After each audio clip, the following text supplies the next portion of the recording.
You don't know me, but I know you. My name is very fucking confused. What's your name? You wanna play games, motherfucker? I went to bed in my shithole apartment and woke up in an actual shithole.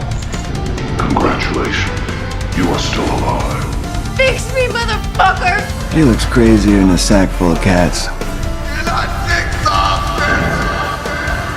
I call that epic bad luck. Use your shirt. It's wood. Plaster. I'm gonna kill your husband now, Mrs. Gordon. The only door you know how to open is between your legs. I did not cheat on her! I don't give a crap if you covered yourself in peanut butter and had a 15-hooker gangbang. Those who don't appreciate life do not deserve life. Your policy! It's bullshit! You're the scary voice. Oh, yes. There will be blood. Let the game begin. What's going on, everybody? Welcome to the official Jigsaw Files podcast. We are going to talk all things Saw here. I am your host, Chris, and with me, chained in the bathroom, is... Hi, I'm Madison Estes. I'm a horror author and a horror tuber on YouTube. And we're also longtime Saw fans. Yeah. Yeah. So yeah, what this show is going to be is we're going to have different topics for discussion regarding the Saw franchise, past, present, future. We might even bring some guests on, including some cast and crew. So, you know, if you're a Saw fan, I think this will be a lot of fun. I'm definitely looking forward to doing this show. One thing I did want to say, the day that we are recording this video, we are recording this on June 28th. And today is Charlie Clouser's birthday. So happy birthday, Charlie Clouser, whose music is iconic. Very much a character in and of itself in this franchise, if you ask me. What about you? What do you think?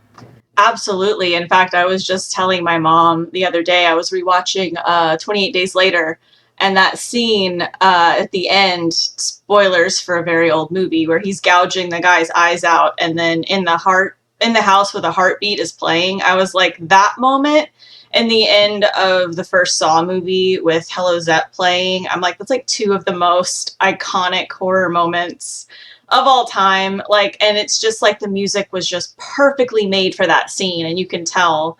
And then of course Hello Zep works for every Saw movie, you know, so it's just become so iconic of the series. And it doesn't even feel like a Saw movie if it doesn't have that playing. Yeah. Whereas 28 Days Later, when they played it in 28 Weeks Later, I was like, it's a great song still, but it didn't feel as good as the first film. Like, it didn't feel like it was scene for scene perfectly lining up with it. So, yeah, I agree. I think Charlie Clouser's music is just, it's integral to the series. Definitely. Absolutely. So happy birthday, Charlie. So I got a couple of housekeeping things I want to take care of first. I don't know if you are up to date with this, but you know, Saw 2 director Darren Bousman, who also did 3, 4, and later came back for Spiral, and Josh Stolberg, one of the writers of Jigsaw, Spiral, Saw X. The two of them have started up a brand new podcast called Darren and Josh Make a Movie. I've watched the first episode. They got 2 episodes out now, and apparently they're going to make a movie and take the audience through the entire process, from like writing to production, distribution, and I think they had Dead Meat on their second episode, which I have not watched yet, but I did watch the first one. So Saw fans, if that's something that interests you guys, go give them a subscription and all that stuff. I like Spotify, YouTube, you know, all that good stuff there. But I did want to mention that. Were you familiar with that? No, I had no idea that was happening. That's so cool. I really definitely want to check that out. Yeah, Darren and Josh Make a Movie, or I think it's at DJ Make a Movie, I think is the handle for it. But yeah, so we're in 2025. The original Saw is 21 years old. So take me back to about 2003, 2004. When did you first hear about Saw? When did you first see Saw? What was Seesaw? What was your like first impression of the movie and like the impact that it had on you going forward? Yeah. So, okay, I saw the trailer in theaters for another horror movie that I don't even remember. And I remember just turning to my mom and I was like, we are seeing that. Like, as soon as Dr. Gordon said he doesn't want us to cut through our chains, he wants us to cut through our feet, I was like, I have to see this. I have to see this. Yeah, that tells you so much in that one line, by the way. Mm-hmm. Yeah. Yeah. And then it's funny because the day we went to go see Saw, we accidentally walked into the wrong showing, and it was at the very end when he was getting up. But we didn't understand because we didn't have context. And so we just kind of like, we were like, oh, it's already started. So we left and we came back. And then after the movie, like after the awe had kind of faded and stuff, I was like, oh, that's what we saw. We saw him standing up. Oh, we my just didn't God. understand at the time what we were seeing, because we didn't have any context, at all. And we were only in there for like a second before we realized that we were in the wrong showing. But yeah, I was just blown away. Like that ending, it stuck with me for days. And of course I raved about it to anyone that would listen. I was like, you have to see this movie. It's so good. Yep. I still do that. Yeah. Yeah, just immediately in love. For me, it was a kind of similar story, except coming in at the fucking end. That's crazy to me. I'm sorry, but I was at the movie theater seeing another horror film. I don't remember what it was. Maybe it was Freddy vs. Jason, but I'm not 100% sure. I had seen the trailer. I'm like, that looks interesting, right? I didn't know much about it. I only knew because the trailer doesn't show you very much. So I was like, I'm intrigued, but it wasn't a movie where I was like, I need to go see that in the theater on day one. Like that just wasn't something I was thinking about at the time. So back in those days, kids, we waited for video. So I did wait for video. I got it like the first week it came out. Me and a couple of friends from school or something like that, we were all sitting around watching it. And while I didn't have the experience in the theater of standing on your feet and screaming in that moment, we definitely did it in the private of our home, for sure, because yeah, that ending sticks with you, and we were just all blown away by what we just saw. No pun intended, but like, yeah, we're obviously going to do plenty of content talking about the first movie specifically, but what I really appreciated about that and why it changed my life so much is really, it's kind of the start of escape rooms. Maybe they were a thing before, but they weren't popular, they weren't a big thing. Saw really kind of brought that into because you, along with the characters, are trapped in this bathroom for an hour and a half or hour 45, and you're looking for clues too. You're figuring out how to get out of here. Who can we trust? Who can we not trust? You are part of the experience for this first movie, especially, and that's what really stuck with me the most. I think more than anything. But yeah, and it's crazy to think that it's over 20 years old now, and how far we've come. So, again, now did you go and watch the rest of them in order after that point, after the first one? Yeah, I've seen every single one in theaters. I didn't skip any of them, even though I was kind of wary about Jigsaw and Spiral. I was still like, I still have to see it in the theater. Like, it's tradition. Yeah. Yeah, and I've never regretted it. So, yeah. Saw movies definitely hit different in theaters, like especially when Hello Zep kicks in at the end of each one. Like it's really hype. Like for the most part, outside of a couple particular endings, you leave feeling like jacked up for the next one. Now, I didn't see the first one in theaters until like 10 years later in 2014 when they re-released it. Then I got to go have that theater experience, and I just did it again for the 20th.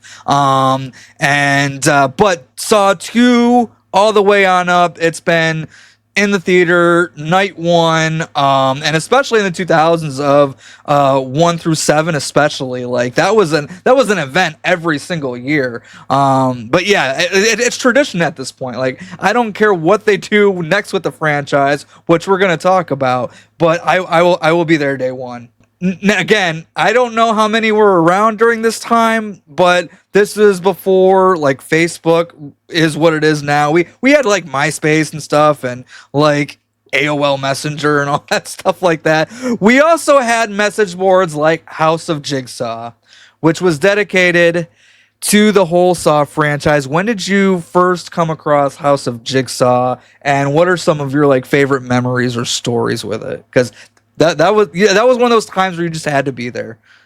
Yeah, absolutely. So I came to it in probably 2008. What happened is that in my school they gave us laptops, and I would spend all of my time talking about Saw 5 and on the IMDb boards. And then for some reason, something happened where they kept censoring my post, or there was too much spam. I think it was the spam. So then I found House of Jigsaw, and that was like one of the only websites I could get on that wasn't blocked for some reason on my school computer. So I would just spend every single day on there just talking to people, looking up new theories to see what's new, and seeing if Kevin posted anything new or if any of the actors had hopped on. It was just an addiction every day. Yeah.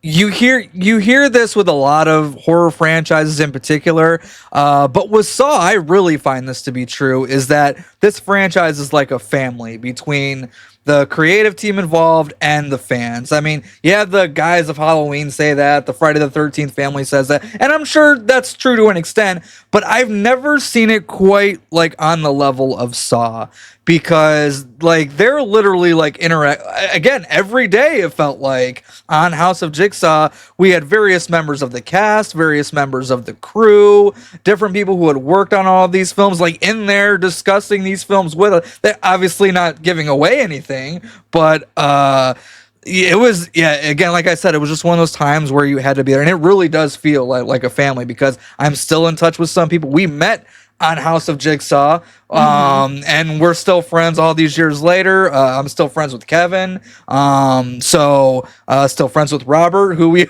used to talk to all the time. Yeah, I still talk to him, and like it really is like this family unit. But yeah, I found House of Jigsaw going into Saw 3, I think. I think it was in between Saw 2 and Saw, because like Saw 2 I saw in theaters. I was super stoked about it, and of course we found out Saw 3 was happening, and so I was just looking up Saw stuff on the internet as you do, and House of Jigsaw came up, and yeah, I was hooked. So many good memories of that time period. I mean, some of the stuff that we used to theorize about, they actually did in the movies. Do you want to talk about a couple of those? Oh, yeah, my Perez theory. I felt so validated when she came back, because I was saying for a year, she's not dead. She's not dead. I think what happened is, if they're going to bring her back, she's going to be a part. And everybody thought I was crazy. Nobody said, oh, that's such a great idea, Madison. I bet they're going to do that. And so when it happened, that was like one of the most exciting parts of the film for me.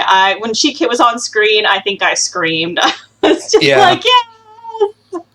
Yeah, the Perez thing felt weird. Like going into Saw 5 and she just all of a sudden she's like died off screen. Like that always just felt weird to me. I'm not sure what happened behind the scenes there in Saw 5, because it doesn't feel like that was going to be part of the plan the whole time. Like it feels very much like we made a decision and then we changed our mind on that decision.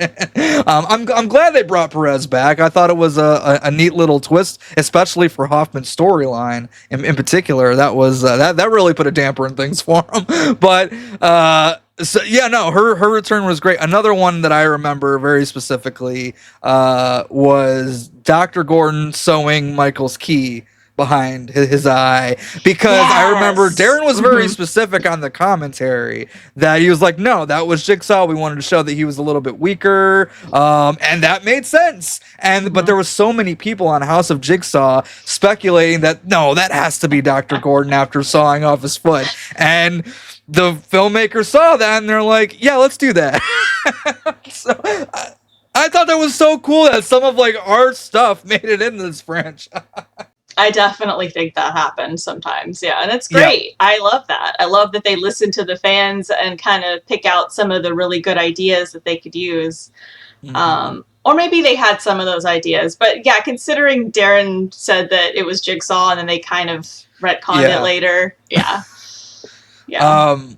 I mean, like all of us collectively practically wrote the ending of Saw 3D with Dr. Gordon coming back and locking Hoffman up. Everyone and their mother said that, and sure enough, that's exactly what they gave us. So, do you remember John Rabin? Does that name ring a bell? Oh my god. The guy who would like sell props, like dude, we're just here trying to talk Saw. Like we don't want Jill's 3D nipple prosthetic. You know what I mean? Yeah, he was. Oh man, I heard Where's so John many Rabin stories today? about him. We got to get him on the show. Oh my god, no! You don't have any idea how much he'd want to get paid. Unless it was like, can I come up here and just show off all of my props and be like, in the description, you can buy this Jill's, hair clip for bobby pin that was in her hair in Saw 3. Right. Yeah, I actually do have some items I got from them, though. I have one of the last chance clue cards from Saw 3 that was signed by Shawnee. And I think I have like a picture of Seth's like crime scene photo. Oh, that's cool. Yeah, looking back at it, some of the stuff was a little morally ambiguous. And then he was very persistent as well. Yes. And then there was also some talk of like the VIP parties and stuff, promising things, and then they didn't deliver it. I never did those. I didn't have the money. I didn't do all that. I had some friends that would complain that, the VIP party was supposed to be this long, it was supposed to have these things, and only one person showed up and they only stayed for 20 minutes. That was at Texas Frightmare. And I don't know who's responsible for that, but I remember Rabin got blamed for a lot of it, so I don't know. And then there was also some funny things. They would say one of a kind, this item, and then like a few months later you'd see, we have a second one just like it. It would make you wonder. Found another one. Yeah, it's like I wonder how many of the needles from the needle pit are out there. One of a kind needle from the needle pit that had 10,000. The one of a kind, when there was like, I don't remember the exact count, like 4,000 needles or something like that. But there's not a needle that's just like this one. This is a very unique needle. Right. One of a kind backup last chance clue card. That's probably there what are many like it, but this one is mine. Yes, exactly. It's still fun though. It was still great, and I actually met Shawnee when I got that signed, so I always have that memory. That's pretty awesome. So I was actually going to ask about that. Like, what people from the movies have you met either in person or online, or like, what are some of your favorite stories with some of the cast and crew? We're going to go back to House of Jigsaw because I got a little bit more. But first, since you kind of brought up the Shawnee thing, go ahead and talk about that a little bit. So let's see. I met Kevin back in 2008 at Sawmania. It was really sweet. I contacted him. I don't remember what for, but he's like, "Oh yeah, I remember you from Sawmania," and he was too polite to say, "You're the girl that was obsessed with Costas." But I know it was there because he had a table, or actually he was at the same booth with Costas actually, and I probably spent the whole weekend ignoring Kevin because I was just so like, I had the biggest crush on Costas Mandylor. But I did meet him, and I'm sure we probably talked about Costas. Yeah. And he was so sweet. Yeah, I just remember that he was very sweet and humble, and Costas was so funny, so very flirty. Oh yeah, very flirty. Well, I didn't get to have that experience.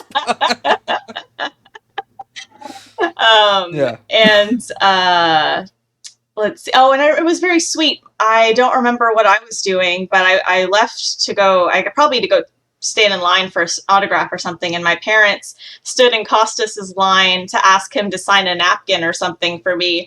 And I should have went and got it. But anyways, it's like just this huge tablecloth. It's not really a napkin, and it says "Happy Birthday, Madison. Let the games begin." And then it's his autograph, and he went overboard. It was so sweet, and he did it for free because it was my birthday. So just like a very sweet, generous guy. And then I've met Shawnee at Sawmania and Texas Frightmare, and she is always just the sweetest and most delightful person, like the most humble celebrity I think I've ever met. She there's not really anything in particular that I can remember other than I think I told her that I loved Scream Queens because it was going on and during the Sawmania time. Yeah, and I was like, oh, I just love this show. It's so cool. I'd love to be on it one day. And I remember she said, well, you're certainly beautiful enough. And I was like, oh.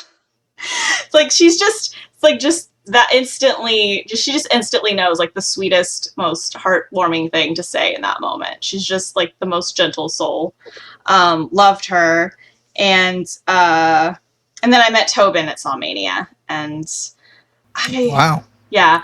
I asked him to sign Most People Are So Ungrateful to Be Alive, But Not You, Not Anymore. And his eyes got huge. And he was like, how am I going to fit it all on here? And I was like, well, if you have to abbreviate it, that's fine. I said, I'm sorry. That's probably too picky. And he looks at me and I swear. Don't be greedy. Come on. Yeah, for just a second, he goes into Jigsaw mode and he's like, it's okay to know what you want as long as you do it in moderation. Holy shit. But I got the Jigsaw experience, though, because the way he did it, he was very serious. Not trying to be scary. That's awesome. It's very John in that moment. He was letting you know that it's good. You're good. Yeah. Yeah. As long as it's in moderation, it's good. And that was all. Yeah, Kevin I met through House of Jigsaw. I haven't met him in person, but we've been, I would consider us friends for 20 years. Like, we're not like super close or anything like that, but he's a great guy. I check in on him from time to time. We chat here and there. Everything you said about him, I will completely echo. Like, he is one of the nicest people I think I've ever met. And he really knows Saw. Yeah. Like, he's as big as a Saw fan as we are. If not bigger. So, like, he loves the material. He loves the franchise. He loves the fans. He's really a great guy. I also met Costas, had a little bit of a different experience than you. My Costas story is a little bittersweet. Because some of it went really well, and some of it didn't go as well as I had hoped. But so I had got there to the convention. It was at Motor City Nightmares in Michigan, and it's about an hour or so away. We made the trip just for him because I'm like, I can't miss out on meeting Hoffman, right? So I go there, and first I see him in like the hallway as I'm trying to find the ATM to pull out some cash.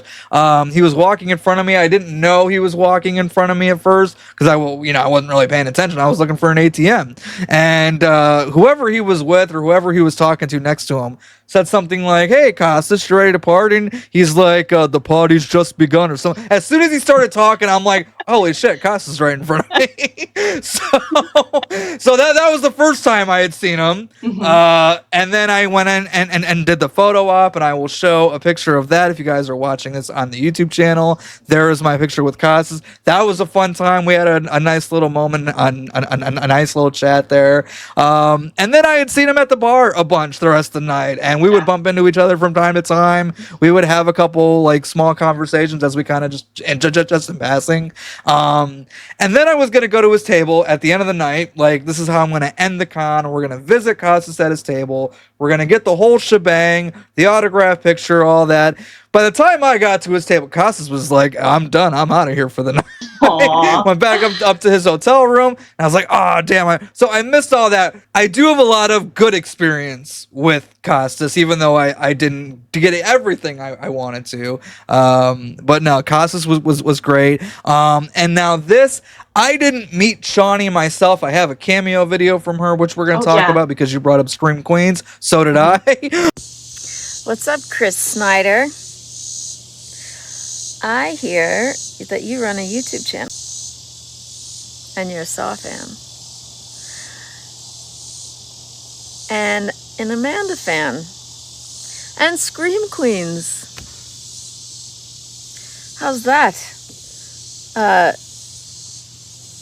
Those ladies got some righteous direction from James Gunn and Shawnee Smith. We had a lot of fun in the makeup room on that show. It was super fun doing that. So thanks for the shout out. but a friend of mine met Shawnee at a convention, and he got me this autograph picture of her. So that was a gift. I have not met her officially, so yeah. Again, I haven't really met hardly any like face to face. Like I know a lot via the internet. You know, I've done a couple interviews with a couple. I've been social media friends with a handful of them. I've interacted with a bunch of them over the years, but in person, really, I just have the Costas experience. But yeah. So going back to House of Jigsaw, we were talking about some of our memories with it, but I did a little thing. I made a post on the Saw subreddit earlier, asking all other former members of HOJ to share some of their favorite stories, and I said I would read a couple. So again, if you guys were on that thread and I don't read your comment, there's just not enough time to get to everybody.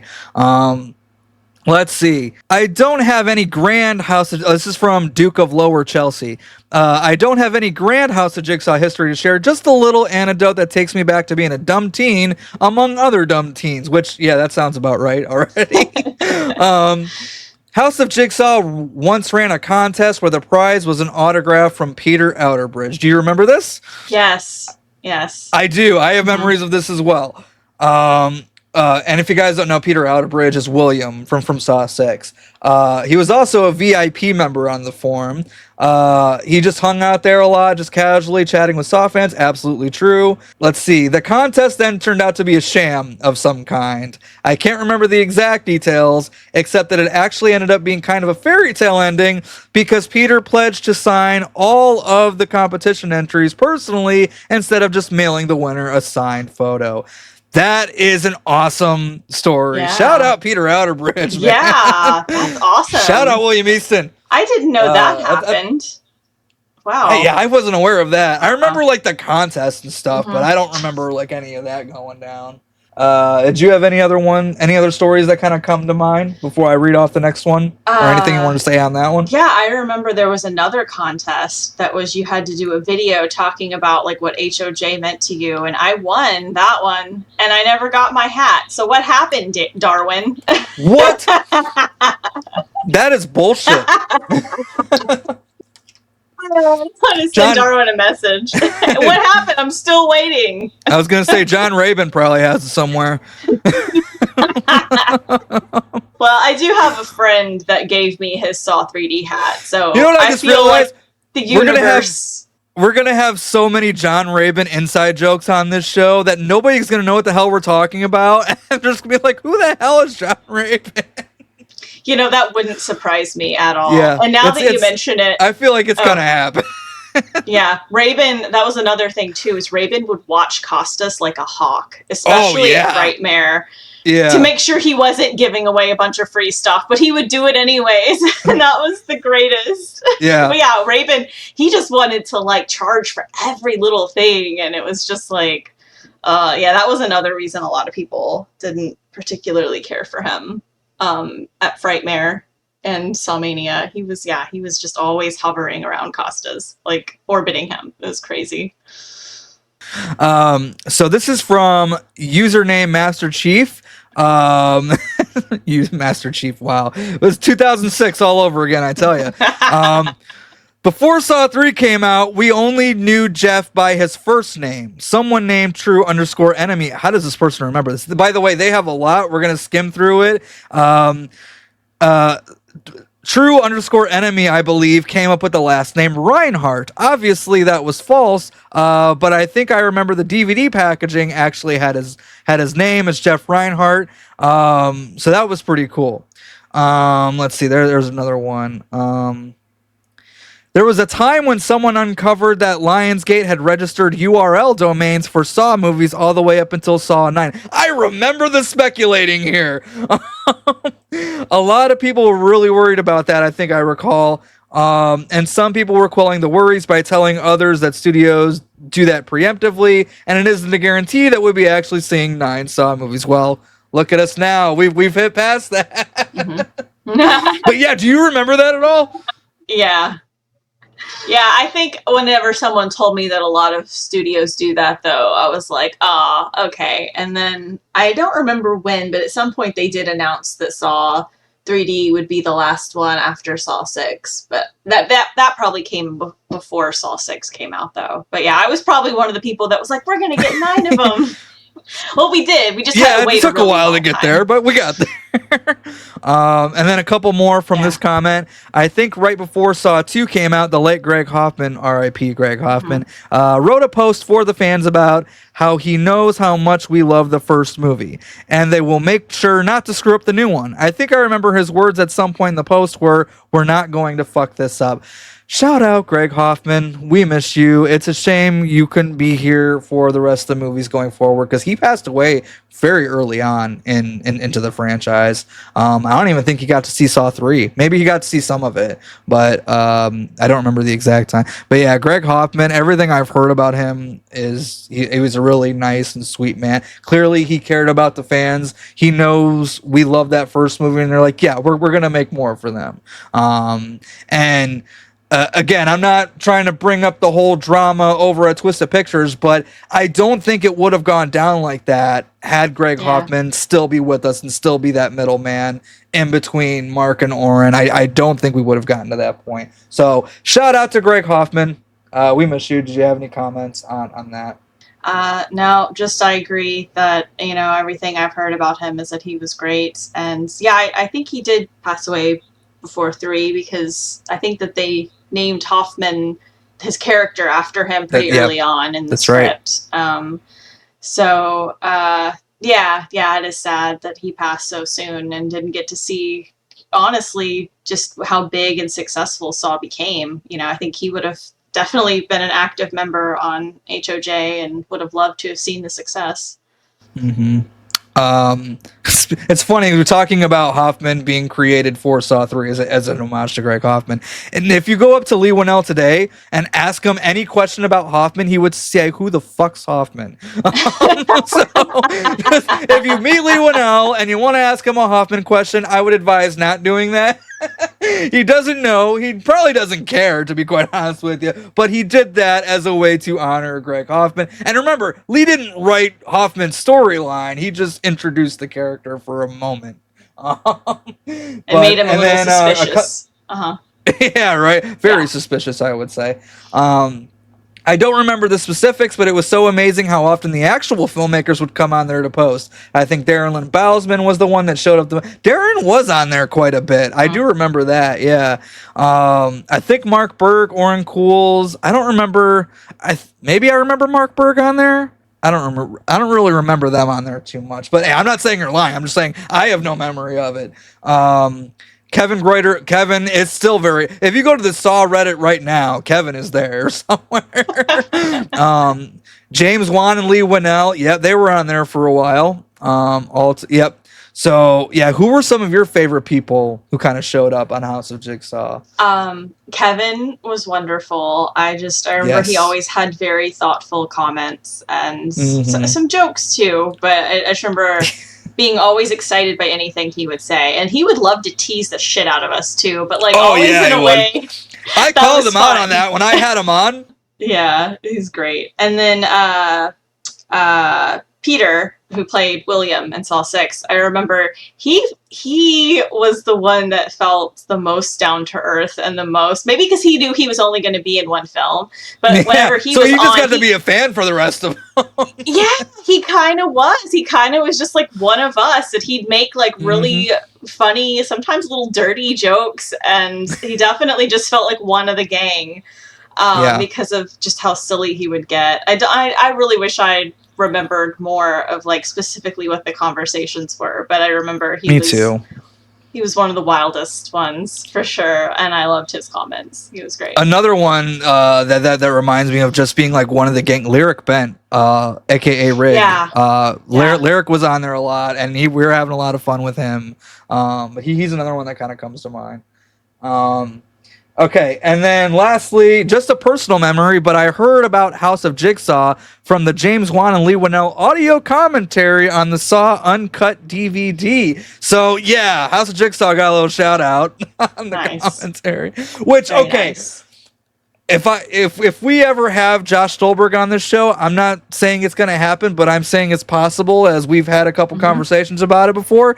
I do have to ask him about this, because there is in Jigsaw, there's that Jigsaw fan website, Jigsaw Rules. Maybe you know more about this than I do.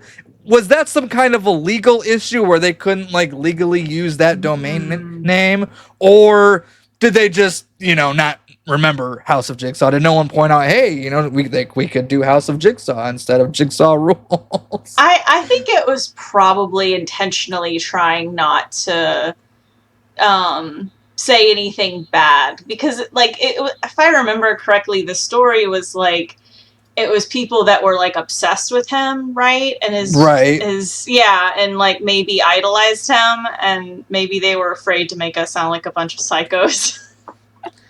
Well, maybe this is why we have a writer. Yeah. Now that you just explained it, I'm like, yeah, no, that checks out. Yeah, maybe, because like there's probably a lot of people on there. I remember there would be some philosophical debates, like some serious ones. It wasn't all just jokes and stuff. There was some serious stuff about, okay, was John kind of in the right up until Saw 6, where he started to really big discussion. Yeah. Granted, he had endangered children, but there were some people that were like, oh no, John knew Diana was going to be okay, and it's like, okay, but if you can believe that he's omniscient, in that way, then was he kind of doing the right thing, or at least not just completely crazy like they act like he is in the series. So there was like some really serious debates about that too. So I kind of feel like maybe in a way to honor the people that didn't buy into that all, were like, no, he's a killer. That's the irony, is that he's so sick in the head he can't see his own faults, that he is just as bad as any of the people he tests. Maybe they were just trying to like stay away from people being like, I feel picked on, or I'm not like that, Either that, or maybe there was a legal issue and they didn't, maybe somebody else owned the website at that time. That's what I was thinking too. Yeah. But so it could be that too. Anyway, I didn't know if you knew anything else about that, but so there's been a lot that's been happening in the Saw world, while also at the same time nothing is happening in the Saw world. So let's kind of talk about that. You're probably up to speed with all the drama that was going on with Twisted Pictures, post Saw X, going into Saw 11. I've done a couple videos on the channel covering everything as it was kind of coming out, so go catch up on that if you guys are not. But our most recent update, Blumhouse now has 50% of the rights, while Lionsgate's still holding the other 50%. James Wan and Lee Winnell are going to have some creative involvement in the Saw franchise going forward. We don't know what that means. Are they writing and directing? I don't think so. I think it's more of from like a story direction angle. But I could be wrong. So James Wan and Lee Winnell returning to the franchise. What do you think about that? What do you think about this whole Saw 11 situation? Where do you think we are going from here? Talk to me.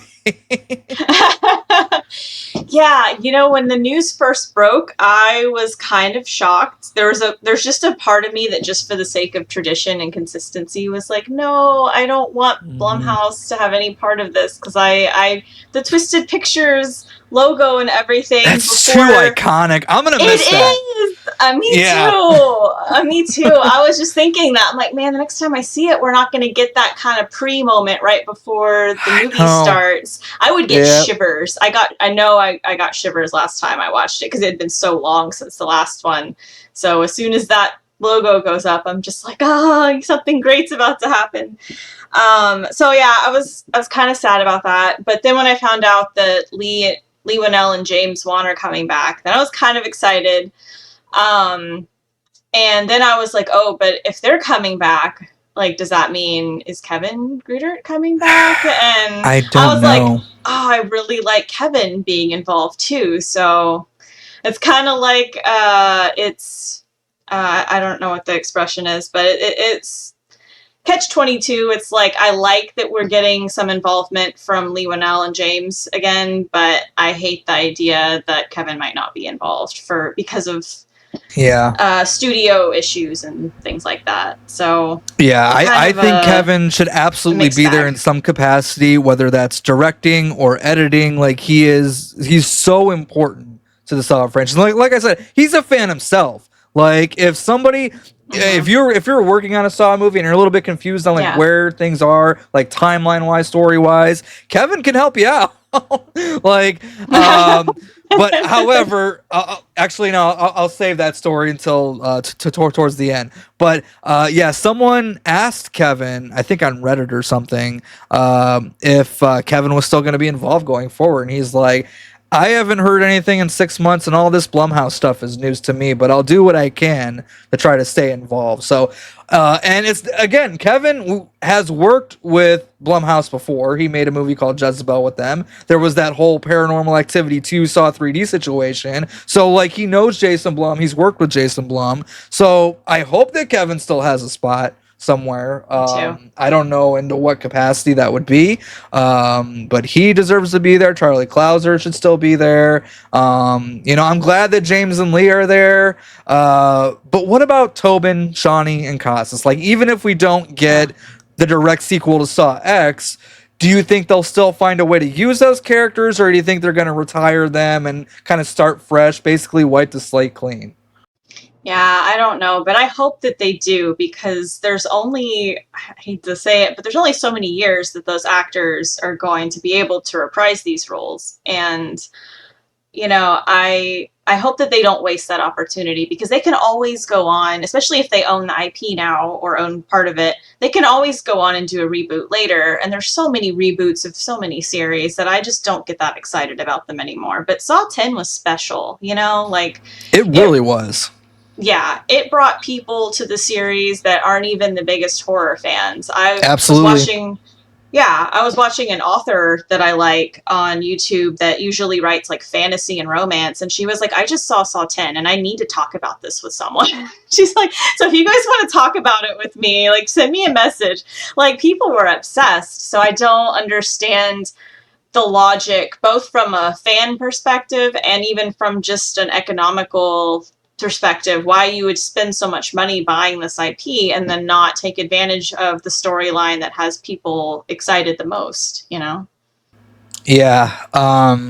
Again, I've talked about this briefly in one of the update videos that I did, but I just don't know where this is going to go, because I remember James a couple years ago, and probably on a handful of occasions, said that if he ever came back to the Saw franchise in any capacity, he would basically want to start fresh and take it in new directions and stuff like that, which I'm okay with. But at the same time, Saw X was such a huge success for Lionsgate, not just from a fan perspective, but from a business perspective as well. Yeah. It made them a buttload of money. It's their most successful in the franchise. 10 films and 20 years later, that's pretty good.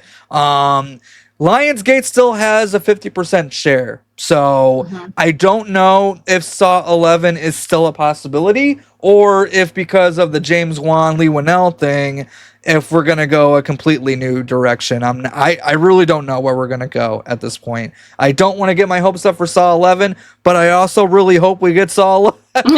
But I'm also fine with a reboot if they do that. But see, what I want is more Spiral type of movies. I'll take a Spiral sequel, but I'm not naive. I know that's probably not going to happen. But like movies set in the same universe, like all the previous movies still happened, but you're telling new stories with new characters who have been inspired by Jigsaw, who want to use Jigsaw's messages in their own sick and twisted ways. Like, as you said, there's always a way to keep that train going. I'm fine if they do that. I just don't want to completely, let's reboot, let's recast John Kramer. Who are you going to recast as John Kramer? You can't really. Yeah. And again, as actors, there are some roles where, you could see 10, 15 other actors in that part, and it could still be just fine. Sometimes it could be better, sometimes it could be worse, sometimes it could be the same. With John Kramer, I feel he's one of those characters where if you take Tobin out of it, it's not going to work. I don't care if you do younger or just an older John Kramer recast. So I hope they don't go that route. And I don't think they will. I think they respect Tobin too much to do that. But, you know, it is something that we have to think about. It's like, is that something they're going to do? Is a recast John Kramer? I hope not. Yeah, I don't think they would do that either. It would be very unwise move. I think that if they have any storylines that they want to use, you know, John, I get them confused sometimes. They're the same to me.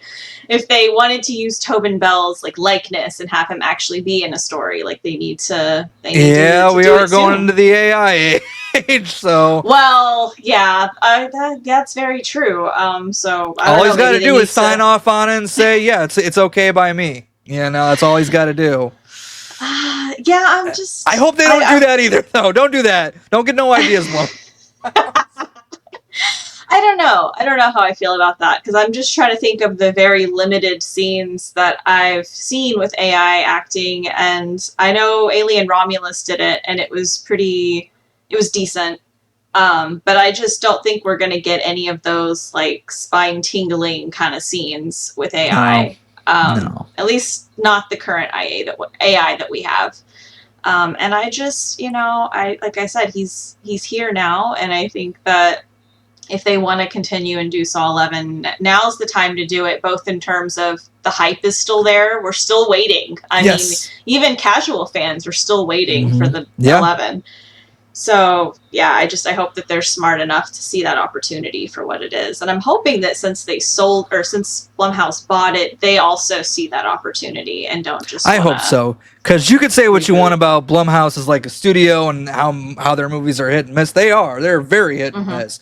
But Jason Blum's a really smart dude, and he knows the business. He's found a way to make movies dirt cheap and turn a pretty decent profit out of it. So the guy's very, very smart. So I think you're right. I hope that he sees that. But again, with James and Lee coming in, it's a little confusing. I'm not gonna lie. It's like, well, okay, well, what are we doing here?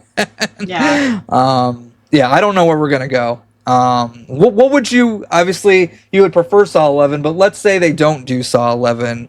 What's kind of the route you want them to take? What about a TV series? Are you down for a TV show? Yeah, definitely. If they wanted to do something like that, I would definitely be interested in that. I think it's one of the rare horror franchises that can actually work on television, because it is so episodic already. It's a horror soap opera, and that's one of the main reasons I love it. And speaking of, not to do a little shameless plug here, but on the Jigsaw Files channel for the next year, I've started production on it this past week. The Book of Saw: The Ultimate Timeline. It's a multi-episode event that'll come out not fall 2025, but fall 2026. That gives me a year to get it done in between everything else I want to do. That's going to be coming. And the story about Kevin that I wanted to tell earlier, it was when I was saying that, if you're confused on where you are, Kevin could help. And then I was about to say, although I had to go to Kevin for help for one or two particular scenes, because there's a handful of scenes where we don't know the placement, so I try to find the best place to stick them narratively. I brought two to Kevin's attention, and I was like, hey, yeah, this scene here, I was thinking about putting this here, but there's this whole deleted scene from Saw X that now I'm not sure, but it's a deleted scene. So I'm like, where do you think I should put it? You are the editor. You cut it out for a reason. So like, where do you think is the best place to put it? He's like, I think where you had it originally is probably better. I'm like, thank you, I'll do that. So, sometimes even Kevin doesn't know everything, and that's fine. But you gotta remember, Kevin has seen every single frame of every single Saw movie. They're all gonna blend together, and stuff got taken out on the cutting room floor that never made it onto the deleted scenes at all. So yeah, that's a lot of material going through his brain, I'm sure. But I'm excited about that. But I wanted to kind of talk about that in case you guys are interested. Be sure to subscribe. And we did lose somebody in the Saw franchise. We recently lost co-president of Lionsgate, Jason Constantine. which is very, very sad. He's been around since the beginning. Again, he's a co-president of Lionsgate, so his hand was also in things like Hunger Games and John Wick and all these other like franchises and stuff too. It wasn't just Saw, but I don't know how much of the behind the scenes stuff you watch or how much you look at the executive stuff, all that. But do you have anything you want to say about Jason Constantine? I actually didn't know that he passed, and I don't know that much about him. I do watch some of the behind the scenes stuff, but most of it's like director's commentaries and things like that. So, not super familiar. If you haven't, Jigsaw, Spiral, and Saw X, the last 3 Saw movies, all have like feature-length documentaries, like making of documentaries. So, and they're really good, especially the one for Saw X. Okay. And it takes you like pretty much the whole process. And I think they really stepped up their documentary game on those features lately. Nice. The ones in the old days were fun too. I always liked the Darren's video diary that he did for Saw 3 and Saw 4. Where he was just taking like a video camera around set. That was always fun. Of course, seeing the traps getting made and how they're all built to actually like work. Actors safe, of course. Like that's crazy to me, and it's part of the reason why I love these movies and why I think the traps are pretty effective, because people are in there for hours and hours doing all of this. I mean, Kevin and I were talking about this, but the carousel scene, they had to keep bringing those actors back like over the course of a couple months to try to get that scene done, because there was so much happening and schedules and all this stuff like that. And but yeah, so again, outside of like commentaries, what are some of the special features that you can remember that you remember liking? Man, it's been a long time since I've hit those DVDs and looked at the special features, but I do remember seeing some behind the scenes stuff with Costas being absolutely silly on the scenes of Saw 4. Oh yes, I'm gonna have to play a couple clips. The camera department has a fart machine, and it's been an ongoing joke that every year we hide the fart machine somewhere in the set, and during a take it'll go off and see how long the actor can maintain their composure.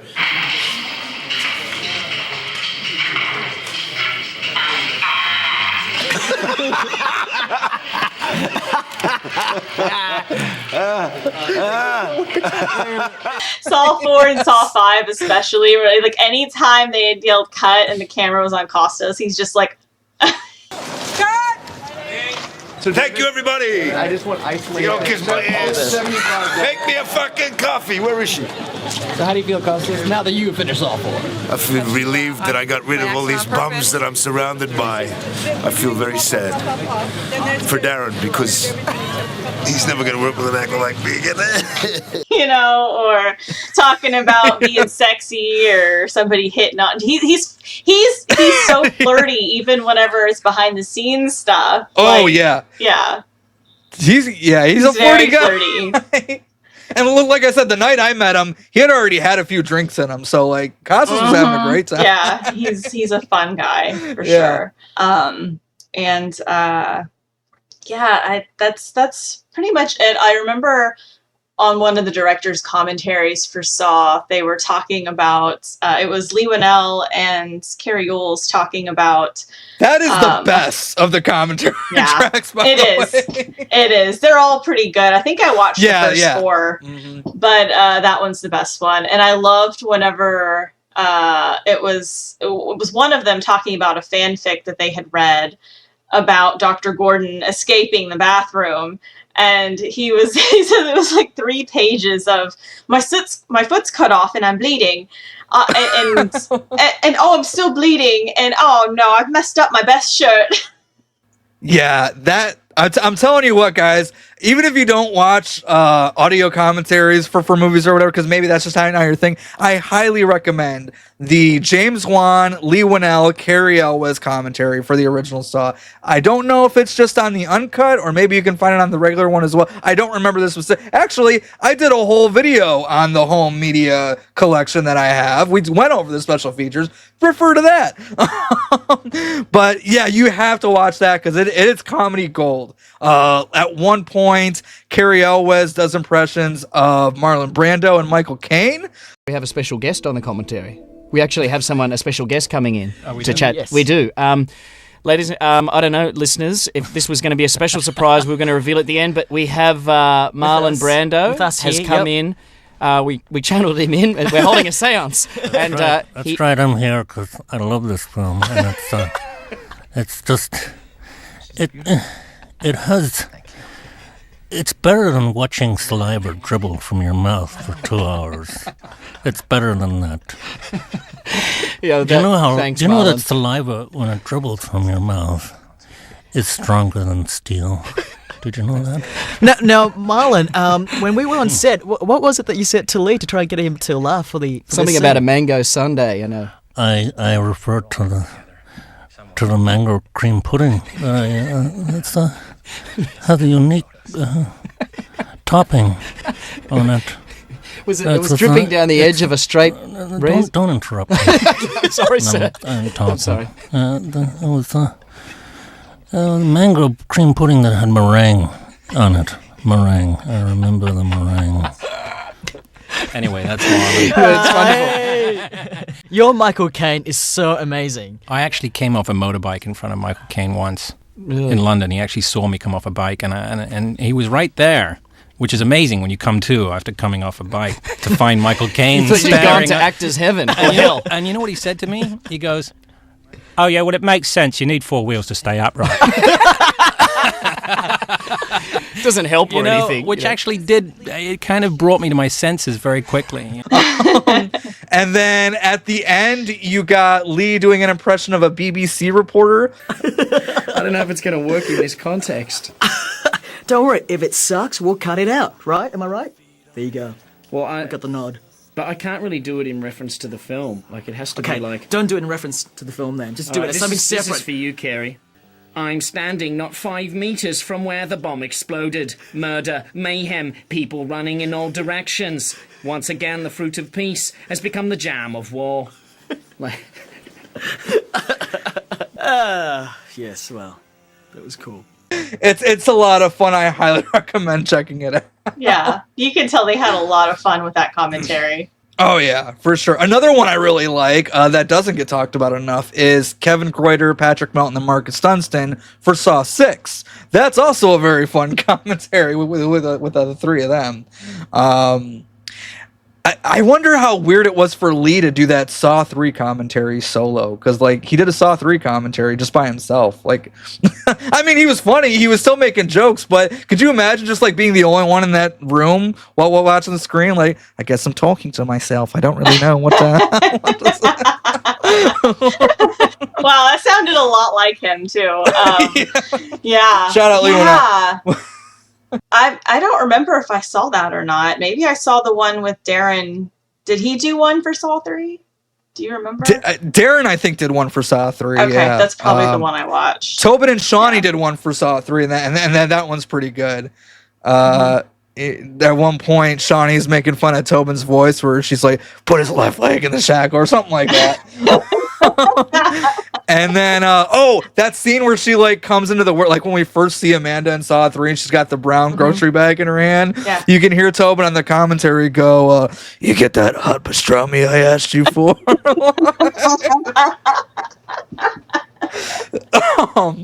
So yeah, there's some good stuff on the special features, guys. It's our point. So, but yeah, this was a fun first episode. I had a great time. And it's been nice to catch up too, because we haven't actually like sat and talked for a while. Yeah, life has been crazy, but this was so good. I'm glad that we got the chance to catch up and reminisce about some Saw stuff. So Absolutely, guys. And like I said, guys, we're going to talk Saw, past, present, and future on this show. Don't know when our next episode's going to be. Don't know what our next episode's going to be. We've talked about a couple ideas. Like there was one involving Saw 4 and a version that we didn't see. We were talking about that. Maybe we'll do that as one of the episodes. But yeah, we'll talk ideas and stuff like that. If you guys have ideas for like conversations or topics that you want us to talk, leave them down in the comments. Let us know so I can put them on the list. And same thing with guests. Like Tobin Bell, I'm not going to be able to book Tobin Bell on the show. It's just not going to happen. As much as I would love it, it's not going to happen. So if you're going to request me to reach out to somebody, make it reasonable. That's all I ask. I've talked to a couple people behind the scenes already, like months back. So I just kind of have to catch up with them and see where things are at now. But I do have a couple that I'm talking to. But did you have any? Actually, you know what? If you have anybody in mind, tell me off air. Okay. But like anybody in the audience who has a request, put that down in the comments, and I'll see what I can do. No promises, but did you have any idea what you want the next episode to be? I'd have to think about it some more. This was a lot of fun, though. Just talking about HOJ and special features and things I hadn't thought about in a very long time. I'll have to brainstorm. Now again, in terms of like the style and the look, we're still finding her. This is our first episode. It's basically a test run. This is the guinea pig episode. So we're gonna make things look better and present it a little bit better kind of as we go. But I'm gonna have some fun in the editing room. I know that because I want to be putting some of those special features in there that we were talking about. But yeah, I have nothing else left. Anything else you want to say? No, just that this was a lot of fun. And I can't wait to start digging through my closet to find that Costas napkin and and all the stuff. Yeah. Yeah, I haven't seen it in a long time. All right. So guys, that's it. And until next time. Game over.